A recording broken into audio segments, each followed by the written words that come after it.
Oi, pessoal, mais uma vez aqui com o nosso Café com Verdade, toda sexta-feira, no Spotify, no YouTube, do GC+, e também com trechinhos, pílulas na rádio, na Jovem Pan News Fortaleza e também na TV Cidade. Mais uma vez, recebendo um convidado importante do nosso cenário político. Hoje, ele foi candidato à Prefeitura de Fortaleza, ano passado, 2024, agora assumiu uma secretaria na atual gestão municipal, comandada pelo prefeito Evandro Leitão. Estou falando de Técio Nunes, presidente municipal do PSOL e agora também secretário de Políticas sobre Drogas, a quem eu dou as boas-vindas. É um prazer recebê-lo, Técio, tudo bem? Opa, Thiago, para todo mundo que está nos ouvindo, muito obrigado mais uma vez pelo convite.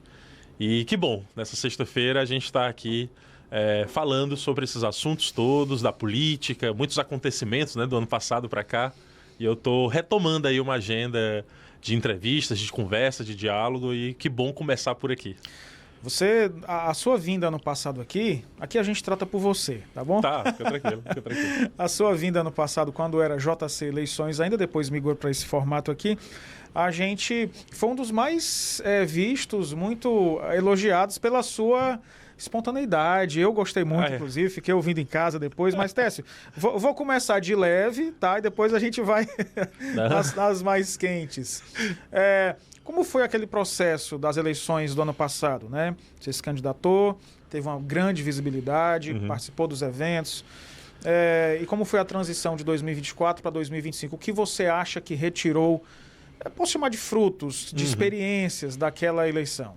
Olha, Thiago, uma das minhas características é que eu trato a questão política como uma questão da minha vida. Então, por eu tratar como uma questão da minha vida, eu trato isso de forma muito espontânea, porque eu faço isso com muita naturalidade. Eu gosto de fazer. Eu amo fazer e eu tenho uma vocação de vida mesmo. Isso eu entendi quando eu tinha 15 anos de idade, como eu falei para vocês na última vez que eu vim aqui. E eu começo dizendo que 2024 para mim tinha tudo para ser um dos piores anos da minha vida.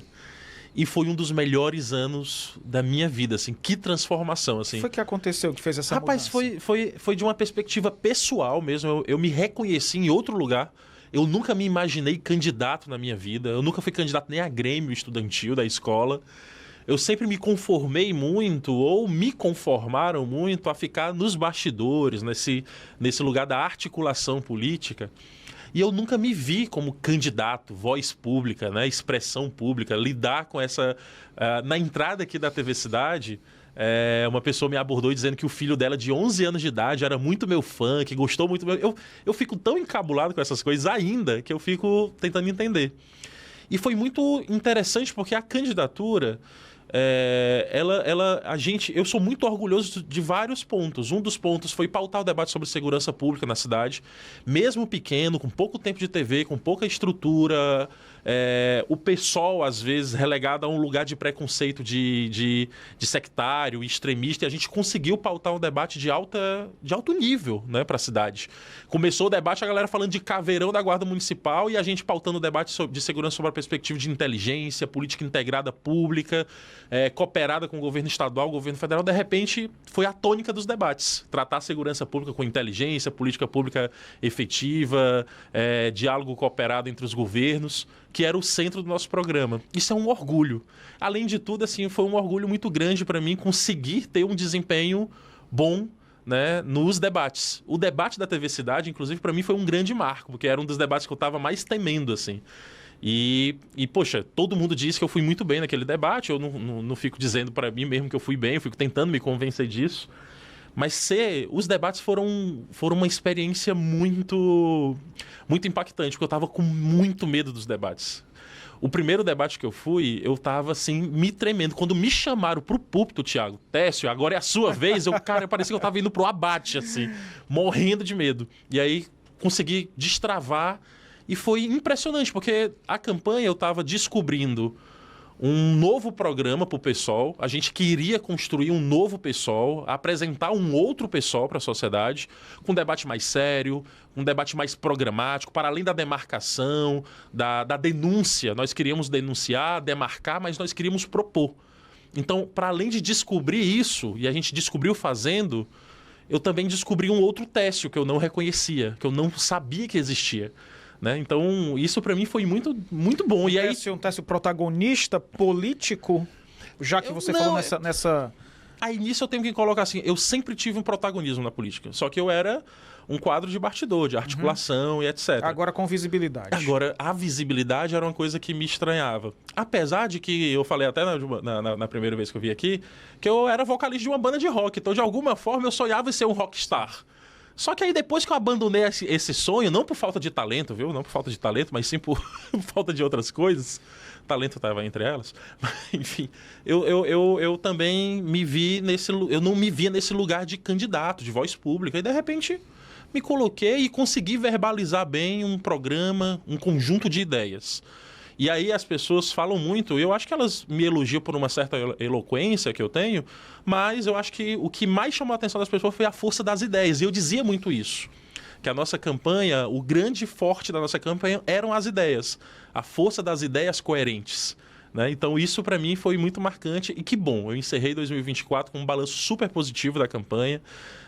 Principalmente os debates daqui, o debate daqui da TV Cidade foi um destaque muito grande. Eu senti no dia seguinte na rua a repercussão e consegui ampliar, inclusive, o nosso leque de interlocução. Muita gente que disse que nunca votaria no PSOL, votou no PSOL, né, considerou as nossas ideias a partir do debate, inclusive, aqui da TV Cidade.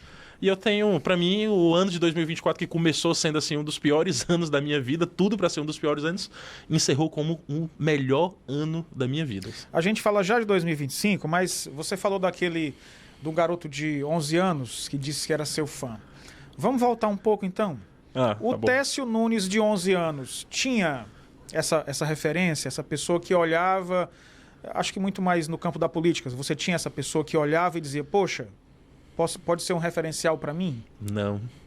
E isso era um dos legados que eu queria deixar na campanha também. Eu queria muito que a galera que veio de onde eu vim, né? Eu nasci, me criei no Bom Jardim, e eu tinha esse desafio também. Assim, eu queria muito que a juventude, principalmente, olhasse para a nossa candidatura, olhasse para a minha história, né? Entendesse de onde eu vim e aonde eu estou pretendendo chegar, porque eu ainda não cheguei onde eu quero chegar, mas aonde eu estou pretendendo chegar e que vissem em mim, de certa medida, sem muita pretensão, uma certa referência. Eu não tinha essa referência com 11 anos de idade, eu nem imaginava isso, né? Então, quando eu me engajo na política, eu me engajo na política com 15 anos de idade. Aí eu já estou há 20 anos nessa caminhada. Mas, mesmo assim, as referências que eu tinha eram referências muito externas da minha realidade. Eu, com 20 e poucos anos de idade, Thiago, foi que eu fui entender que é relegado a nós, que viemos do Bom Jardim, do Pirambu, da Serrinha, do Lagamar, da Sapiranga, da Grande Messejana, das periferias de Fortaleza, e não só de Fortaleza, mas do país, do mundo, é relegado a nós um papel de não protagonista. Para chegar nesse lugar, ou para tentar chegar nesse lugar de protagonista, você tem que enfrentar muitas barreiras. Barreiras externas, barreiras internas do partido que você faz parte, do movimento que você faz parte. Porque mesmo dentro do partido de esquerda que você faz parte, que você constrói, que você ajuda a fundar, o lugar que é pensado ou imaginado para você não é de protagonismo. O protagonismo é muitas vezes pensado para um outro setor, para outras pessoas que vêm de outros lugares, que têm outras origens, que têm família que estão posicionadas em outros lugares. Para a gente, não. Então, eu só vim entender que era importante lutar, inclusive internamente, externamente, etc., o nosso partido ou não, para ter protagonismo já com 20 e poucos anos de idade. Foi quando a gente, inclusive junta um grupo grande de pessoas que moravam na periferia de Fortaleza para escrever tese para o partido, para disputar posição, para disputar mesmo. Era disputa. E isso foi muito importante, porque a gente não tinha referência, a gente não sabia como fazer, porque ninguém nunca tinha feito. Então, é um grupo periférico que se juntava no Conjunto Ceará, Bom Jardim, Granja Lisboa, Bom Sucesso, ali, daquele lado da cidade, ousando disputar um partido. Olha só.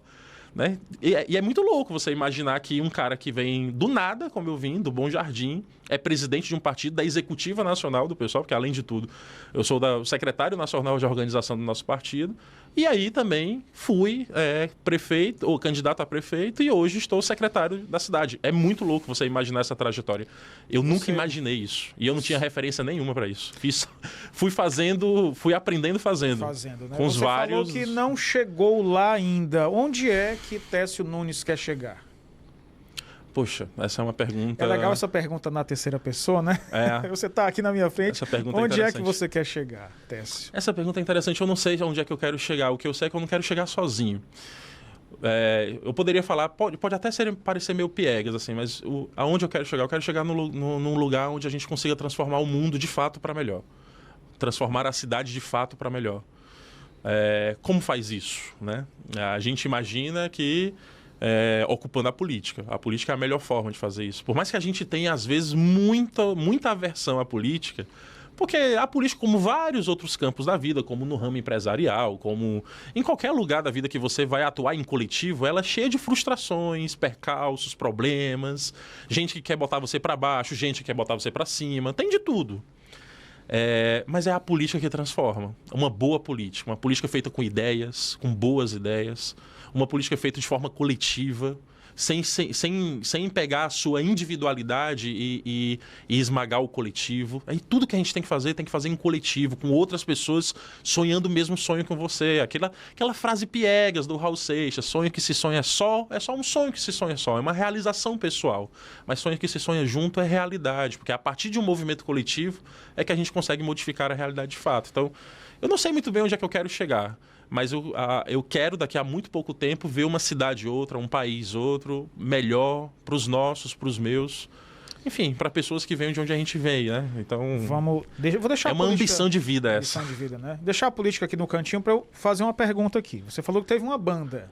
Ai, meu Deus do céu. O que você tocava, o que você cantava? A banda era o quê? Cara, eu tenho vergonha dessas coisas. Era banda de punk rock, punk rapaz. Rock? Eu cheguei ao tempo que eu era punk. O nome da minha banda chamava Revolução Central. A gente queria mudar o mundo fazendo rock e tal, não sei o quê. De alguma forma influenciou na vida política? Completamente, né? Foi a minha primeira referência, foi o anarquismo, né? Eu não lia nada, mas eu via as bandas. Tipo, eu era eu sempre fui muito fã da Legião Urbana, né? E o meu primeiro contato com a Legião Urbana, logo em seguida, eu tive acesso ao aborto elétrico e ao movimento punk de Brasília, né? Plebe Hood, enfim, várias... O aborto elétrico é o antes do Legião, né? Aborto elétrico é a banda, a primeira iniciativa que coletiva do Renato Russo e o Flávio Lemos e o Fê. E o Dinho Ouro Preto. Não, o Dinho Ouro Preto não chegou a fazer parte do aborto elétrico. Não? Aí quando o aborto elétrico... Ai, meu Deus, olha, estão falando de rock já. Aí quando o aborto elétrico se desmancha, o Renato Russo sai como um trovador solitário, ficava tocando as músicas dele no violão, sozinho, e depois se forma a Legião Urbana, e o Fê e o Flávio Lemos, que eram irmãos, formam o Capital Inicial. E aí o Dinho entra na banda. Né? Vamos voltar para a política, então. Terminou 2024, começou 2025. Na semana passada eu recebi aqui seu companheiro de partido, Gabriel Aguiar, que a gente chama de Gabriel Biologia. Ele, né? Se chama também. Né? Todo mundo aderimos, né? Então a questão que a gente quer esclarecer, Técio, é o seguinte, porque você assumiu uma secretaria no governo Evandro Leitão aqui em Fortaleza, Secretaria de Políticas sobre Drogas. Sim. É um cargo do Executivo. Sim. E existe um grupo do pessoal que não está aceitando o fato de você ter uma secretaria no governo municipal e também está na direção, na executiva do partido aqui em Fortaleza. Sim. Aí minha pergunta é, como é que está essa situação hoje? Você vai deixar a presidência do PSOL? Uhum. O Alexandre Uchoa, que também está, o presidente estadual, vai deixar? O que vocês acordaram dentro do PSOL para resolver esse imbróglio, né? Uhum. Tiago, né, e para todo mundo que está nos ouvindo, existia uma confusão sobre uma resolução do PSOL do ano de 2022, que versava basicamente sobre aquele cenário. Existia uma discussão nova para o PSOL. O PSOL, pela primeira vez em 2022, não teve candidatura à presidência da República, né? A gente apoiou o Lula desde o primeiro turno. E existiam divergências internas, né? Inclusive, uma parte considerável do partido achava que o pessoal tinha que manter candidatura, a tradição de candidatura, para demarcar debate, etc. Ali prevaleceu a posição de que a gente precisava unir forças para vencer o bolsonarismo. Me parecia claro, óbvio, e se mostrou correta essa posição. Logo em seguida apareceu uma outra contradição para a nossa história. A gente nunca tinha ousado ocupar cargos em governos, porque a gente sempre foi mais numa linha de posição crítica, enfim, à esquerda e etc. E não tinha essa realidade. De repente, nós nos deparamos com a seguinte linha. Nós apoiamos uma candidatura desde o primeiro turno, convencemos o nosso eleitorado a apoiar essa candidatura, construímos o programa dessa candidatura, essa candidatura venceu, e aí? A gente faz o quê? Nós vamos ficar de independentes, entre aspas, demarcando diferenças quando o governo errar e dizendo tudo bem quando o governo acertar, e qual é a nossa responsabilidade na construção desse governo. Esse era o debate. E o debate que prevaleceu foi o seguinte: olha, nós precisamos... a bancada nacional do PSOL vai ser base de sustentação do governo Lula, tanto que a gente é base do governo Lula na Câmara, mas nós estamos... Para ocupar os cargos de governo, nós vamos fazer o seguinte: as pessoas que ocuparem os cargos de governo se distanciam, se afastam dos cargos de direção do PSOL. Sônia Guajajara, por exemplo, que é ministra, ela não faz parte da direção do PSOL, etc. Essa resolução foi replicada para os estados, porque nos estados a gente também estava passando por coisas parecidas. O Ceará, por exemplo, era uma delas. Pela primeira vez a gente não teve candidatura própria, apoiamos o Eumano, fizemos o mesmo processo, construímos um programa, fizemos um debate, convencemos o nosso eleitorado a votar no Eumano. O Eumano ganhou, o programa que a gente ajudou a construir ganhou, e aí a gente faz o quê? Ocupa o governo, não ocupa o governo. A Adelita foi convidada para ser secretária de Juventude, o João Alfredo foi convidado para coordenar o IDACE, o Renato é base do governo, né? Enfim, esse momento agora eu não sei muito bem como é que tá, mas era base do governo na Assembleia e estava dada essa realidade. Agora, 2024 é uma outra realidade. Nós ganhamos as eleições do André Fernandes, o exemplo mais explícito do bolsonarismo de Fortaleza, por 10 mil votos de diferença. Fizemos um movimento social enorme, tivemos candidatura própria e a contradição bateu. Bem, nós fomos para o segundo turno, o pessoal inteiro, né, se unificou e tudo, e a gente foi para o segundo turno apoiar o Evandro. E aí agora apareceu o mesmo dilema. Como é que a gente faz? Por exemplo, aí eu fui convidado para ser secretário de Polícia sobre Drogas, que é um tema central, não só para mim, para a minha questão de vida, mas para o que o partido debate, inclusive. Se a gente deixar a extrema-direita dominar esse debate, é um horror. A gente sabe como esse debate, inclusive, de drogas está, inclusive, enraizado nessa questão da insegurança pública que nós vivemos em Fortaleza e no estado do Ceará. Então, a gente está comprando essa tarefa com muita vontade, altivez, e queremos fazer uma política de relevância sobre isso. Os nossos 2 vereadores na Câmara, né, acabaram, a partir de uma articulação, inclusive, com a mesa diretora, com o Léo Couto, com a base do governo, assumiu a presidência da Comissão de Meio Ambiente, a Comissão de Direitos Humanos, que são ótimas posições e estratégicas, inclusive para o movimento social, para o processo que a gente quer construir.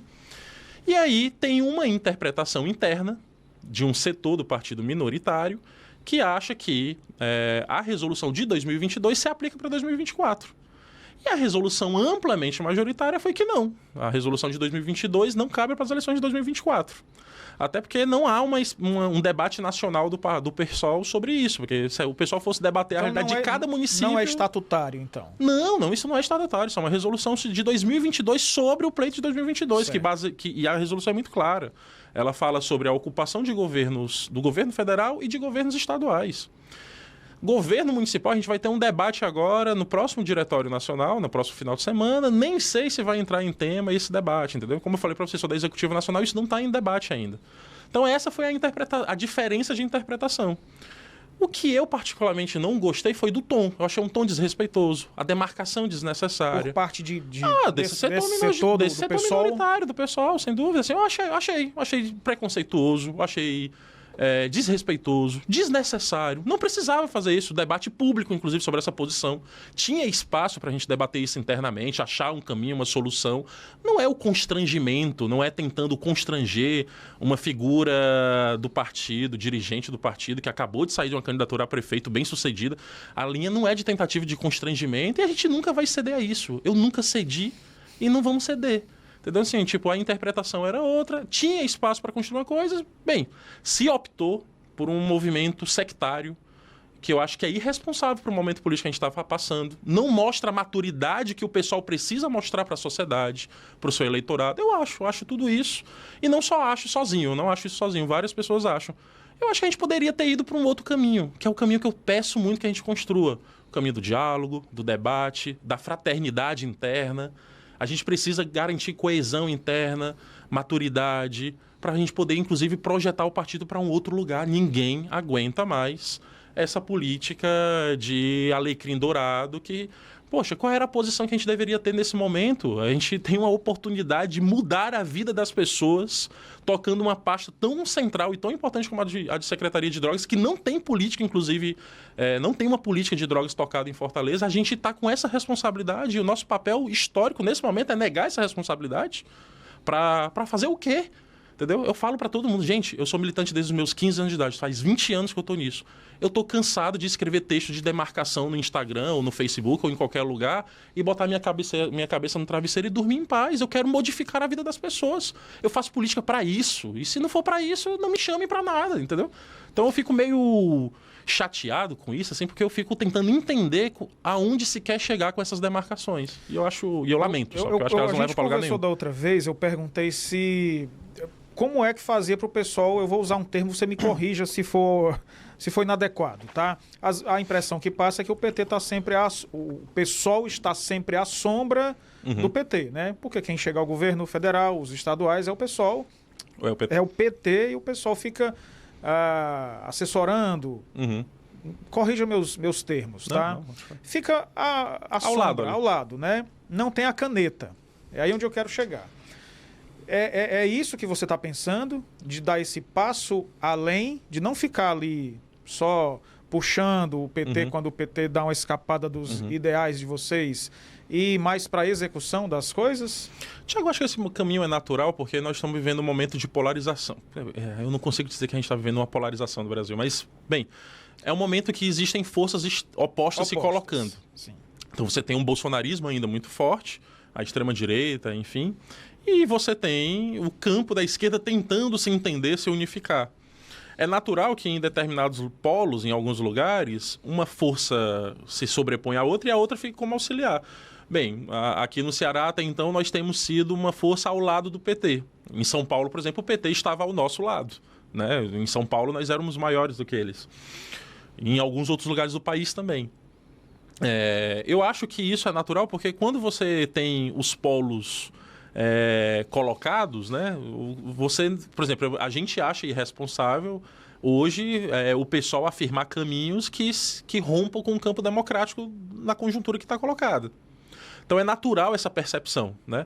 Não é que a gente seja uma linha auxiliar do PT, nunca fomos e não temos vocação para isso, inclusive. O pessoal nasceu, inclusive, de uma o ruptura, pessoal né? nasce de uma cisão do PT. E a gente, toda vida que a gente vai debater eleição com o PT, então, a gente debate programa, afirma nossas ideias, etc, etc. É como a gente faz. Eu acho que hoje nós temos um desafio, né, para além do PSOL, é um desafio do campo democrático e também do campo da esquerda, se a gente quiser deixar um pouco mais segmentado, de achar um programa, um debate programático que conecte realmente e de volta a esquerda às camadas populares. Por exemplo, hoje há uma crítica muito grande sobre o preço das coisas, a economia... o governo diz para todo mundo que a economia está indo bem, que está tudo avançando, e a percepção social da economia não é essa. Então, por isso que é um erro muito grande quando o Lula faz aquele vídeo dizendo que se você acha um negócio caro, compre outra coisa, não sei o quê. Bem, tem uma razão lógica nesse raciocínio. É óbvio, se houvesse um boicote nacional aos preços, o mercado se adaptaria, mas essa não é a questão que está colocada. Né? E não era esse o ponto que a gente deveria perder energia. O nosso debate sempre foi, tradição da esquerda, lutar... as pautas dos anos 70 e 80 contra a caristia sempre foi uma luta da esquerda. E isso está colocado de novo. E nós estamos governando. E para a gente não cometer o erro de, mais uma vez, perdermos espaço para a extrema-direita, a gente tem que resolver esse problema, tem que achar saída. Então eu acho que esse é um problema que nós temos assim, estratégico. A esquerda hoje... precisa se reconectar com o seu povo. Como é que faz isso, Técio? Porque isso o é um debate, que a gente Thiago, vê... se eu soubesse, eu saberia... Eu sei que não é assim, mas veja, como você comentou, a gente vive uma percepção de preços altos. Não há como negar, né?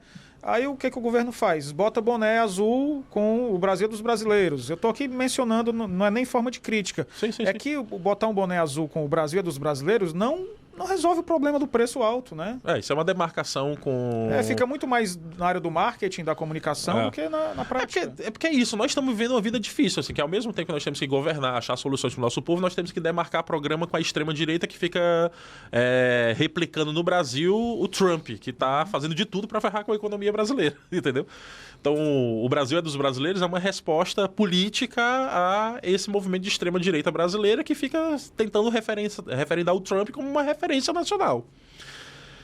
Enfim, é um dilema. Nós temos que fazer um novo debate sobre o que é a classe trabalhadora no Brasil. Por exemplo, a esquerda hoje não ser conectada com um dos setores mais dinâmicos da classe trabalhadora, que são os uberizados, é uma loucura. O que é que está acontecendo? Por que a gente está distante desse povo? O que é que acontece? Por que essas pessoas não veem mais na esquerda uma saída alternativa? Foi porque a gente teve erros de governança? Foi porque a gente não chama o povo para debater com a gente? Ou o que a gente propõe não resolve a vida deles de fato?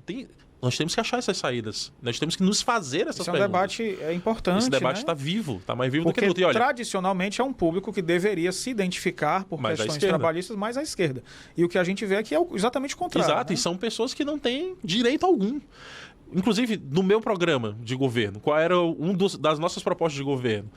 Uma das propostas de governo que nós tínhamos, inclusive, era de avançar na lógica da criação de um aplicativo municipal que pudesse diminuir as taxas, porque o cara que trabalha de Uber deixa de 30% a 35% da sua corrida na mão de uma multinacional que não investe esse dinheiro na economia da cidade.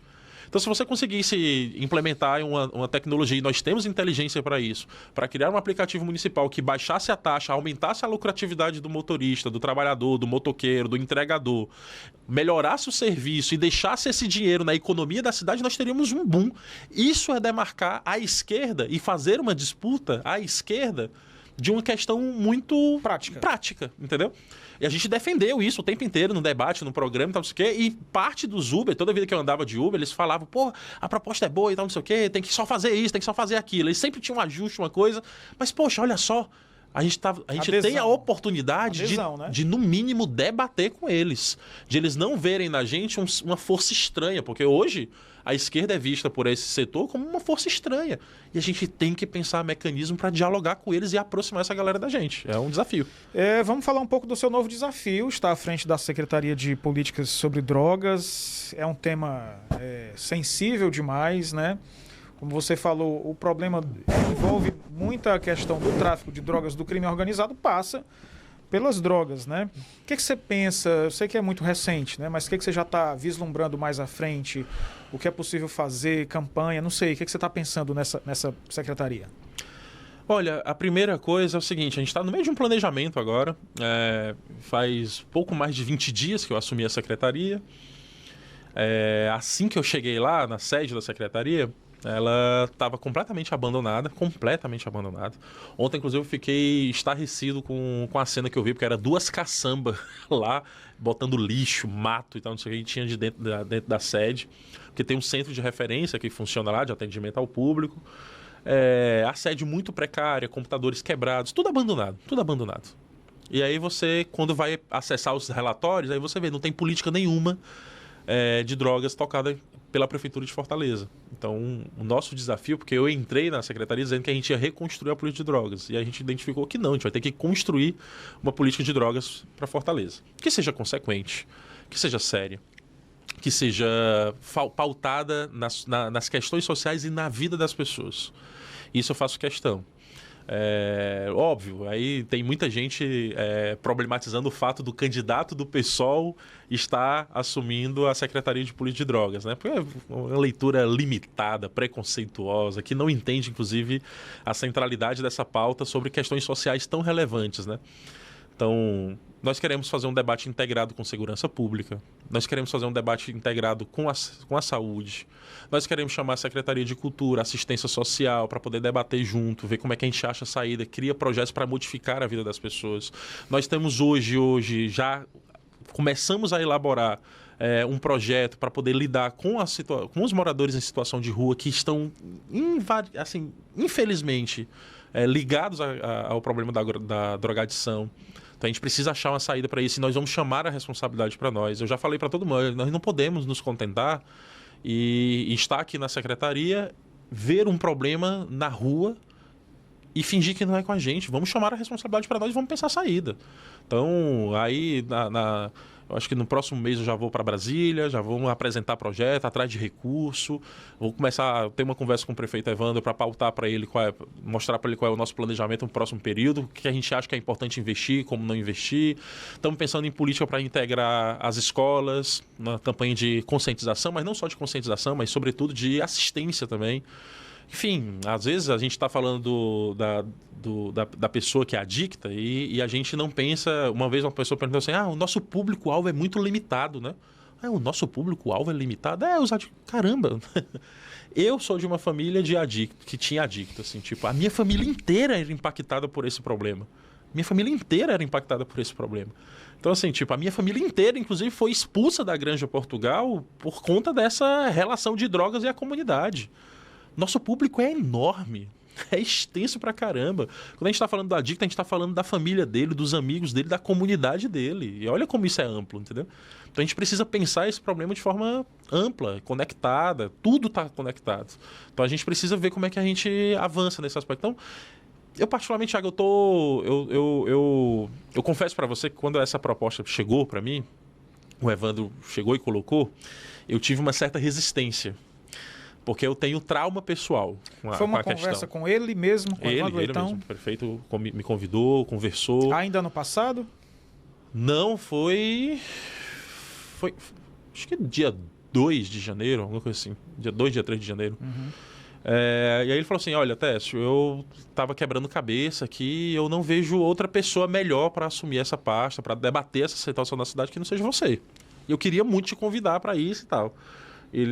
Enfim, e eu confesso para você que eu fiquei meio resistente, assim, porque eu tenho questões pessoais com essa... eu não sei como é que eu vou lidar ainda, Thiago, quando eu receber pessoas que estão com esse problema, famílias destroçadas com essas questões. Eu não sei como é que eu vou lidar ainda, psicologicamente falando, com isso. Mas, ao mesmo tempo, eu estou muito motivado, estou muito...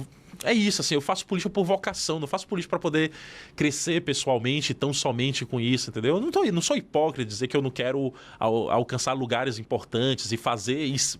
E para fazer coisas importantes, estar em lugares importantes, né? Por exemplo, se eu sair dessa secretaria e modificar a vida de uma pessoa, eu já vou sair feliz pra caramba, porque eu modifiquei a vida de alguém. E é isso que me motiva. Então, eu estou muito centrado também na tarefa de que eu quero mudar a realidade de muita gente em Fortaleza.